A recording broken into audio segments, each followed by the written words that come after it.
Hello dear student, good morning. Hindi की online class में एक बार पुनः आपका हार्दिक स्वागत है। प्रिय विद्यार्थियों, आज हम हिंदी व्याकरण का एक छोटा सा टॉपिक है जो कक्षा 6 से 8 तक काम आता है और इनका नाम है सर्वनाम। तो आगे बढ़ते हैं। सर्वनाम क्या है?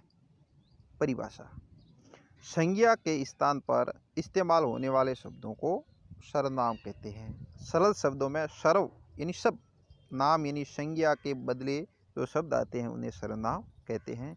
जैसे मैं, तू, वह, आप, कोई, यह, ये, वे, हम, तुम, कौन, क्या, जो, सो, उसका आदि, ये सभी सर्वनाम हैं। तो ये सर्वनाम की परिभाषा हो गई कि संज्ञा के स्थान पर प्रयुक्त होने वाले शब्दों को सर्वनाम कहते हैं। प्रिय विद्यार्थियों, सर्वनाम की आवश्यकता क्यों पड़ती है वो हम यहाँ पढ़ते हैं। सर्वनाम की आवश्यकता: मैं, तुम, वह, आप, कोई, यह, ये, वे, हम, तुम, कुछ, कौन, क्या, जो, सो, उसका आदि सर्वनाम शब्द है। अन्य सर्वनाम शब्द भी इन्हीं शब्दों से बने हैं जो लिंग, वचन, कारक की दृष्टि से अपना रूप बदलते हैं। जैसे उदाहरण के माध्यम से समझाने की कोशिश की है कि सर्वनाम की कहाँ आवश्यकता पड़ती है। जैसे एक वाक्य है, सीता कल गांव जा रही है। सीता ने अपना सारा सामान बांध लिया है। सीता अपनी बड़ी बहन के साथ जाएगी।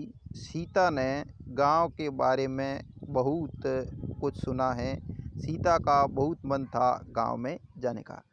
विद्यार्थियों, इन वाक्य को देखते हैं तो जैसे सीता शब्द की बार बार आवृत्ति हुई है। बात एक ही पद के अंदर कही जा सकती थी, लेकिन सीता शब्द बार बार आया, यानी ये सीता क्या है? संज्ञा। तो सीता शब्द बार बार नहीं आए तो जो वाक्य बनते हैं उनको आपस में जोड़ेंगे तो बहुत अच्छे लगते हैं। इसीलिए इन सीता की जगह कोई जो दूसरे शब्द आते हैं जो वाक्य को अच्छा प्रभावयुक्त बनाते हैं उन्हें ही सर्वनाम कहते हैं। इन्हीं वाक्य को आगे देखते हैं।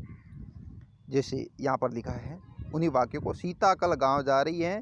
उसने क्या आया? उसने अपना सारा सामान बांध लिया। वो अपनी बहन के साथ जाएगी और उसने वहाँ के बारे में बहुत कुछ सुना था और उसका बहुत मन था कि वह गांव जाने का। तो सीता की जगह उसने, वो, उसने, उसका, ये शब्द आए तो ये क्या है? सर्वनाम है। तो इस प्रकार ये वाक्य अच्छे प्रभावयुक्त हो गए। तो सर्वनाम का प्रयोग इसीलिए किया जाता है कि जो संज्ञा शब्द है वो बार बार नहीं आए। जैसे सीता सीता सीता बार बार आया तो वाक्य के अंदर जो एक प्रभाव है वो खत्म हो जाता है। आगे बढ़ते हैं। वह सुंदर नृत्य करती हैं, सो उसे उपहार दिया गया।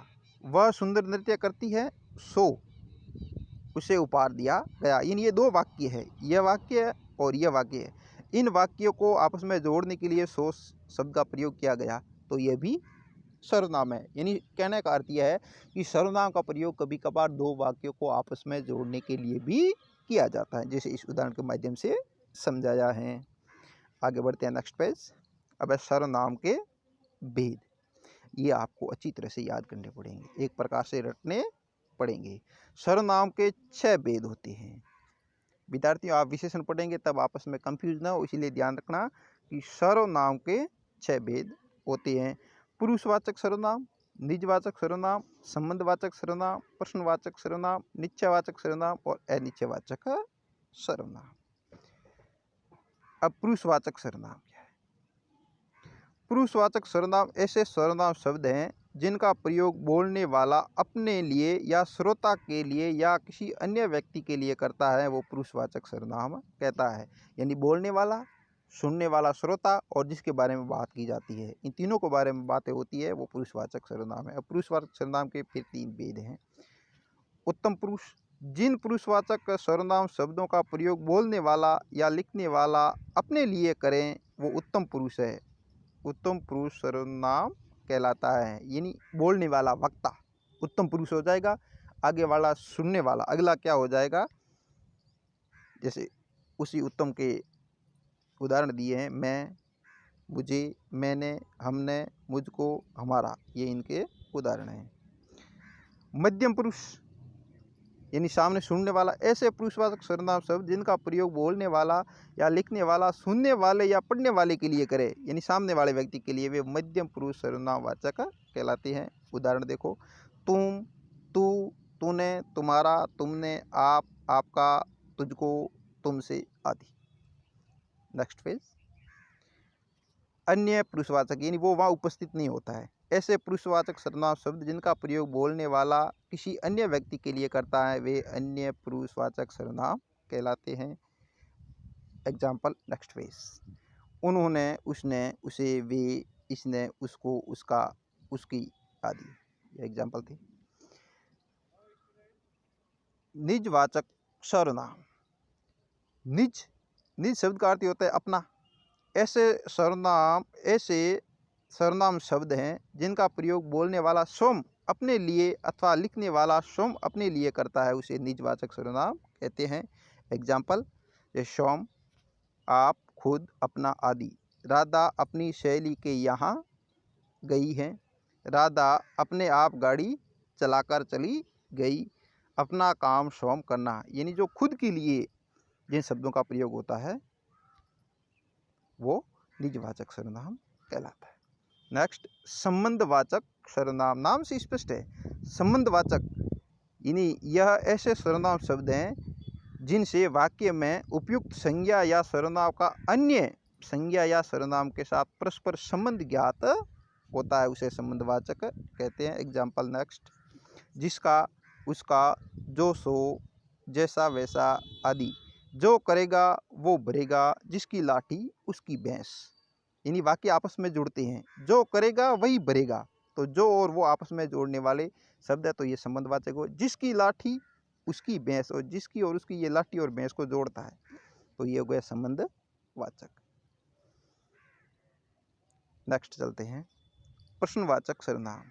विद्यार्थियों, सर्वनाम नाम से स्पष्ट हैं, जो सर्वनाम के भेद हैं उनसे स्पष्ट हो जाते हैं। ऐसे सर्वनाम शब्द जो संज्ञा के स्थान पर भी आते हैं और वाक्य में प्रश्नवाचक भी बनाते हैं, उन्हें प्रश्नवाचक सर्वनाम कहते हैं। एग्जाम्पल, क्या, किसे, कौन, क्यों, किसे, किसने, कब, किसको आदि। जैसे सेंटेंस है, कौन हो आप, क्यों पूछ रहे हो, तो कौन और क्यों, ये प्रश्नवाचक के भेद हो गए। निश्चयवाचक सर्वनाम। निश्चय का अर्थ है निश्चित। ऐसे सर्वनाम शब्द जिनसे किसी निश्चित व्यक्ति या वस्तु का बोध हो, उसे निश्चयवाचक सर्वनाम कहते हैं। इसे या इनको संकेतवाचक अथवा निर्देशक सर्वनाम भी कहते हैं। ये दोनों नाम आप अच्छी तरह से याद कर लें। निश्चयवाचक सर्वनाम के दो अन्य नाम भी है, संकेतवाचक और निर्देशक सर्वनाम भी कहते हैं। एग्जाम्पल, यह, वह, ये, वे, इन्होंने, उन्होंने आदि, ये इनके एग्जाम्पल है। नेक्स्ट बढ़ते हैं, अनिश्चयवाचक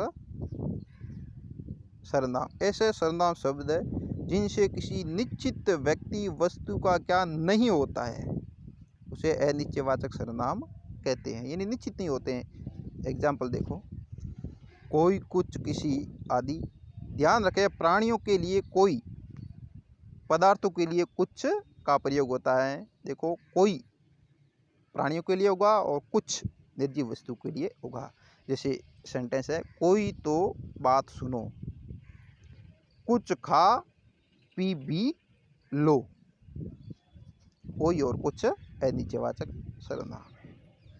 इस प्रकार विद्यार्थियों, ये सर्वनाम थे। सर्वनाम के 6 भेद हैं।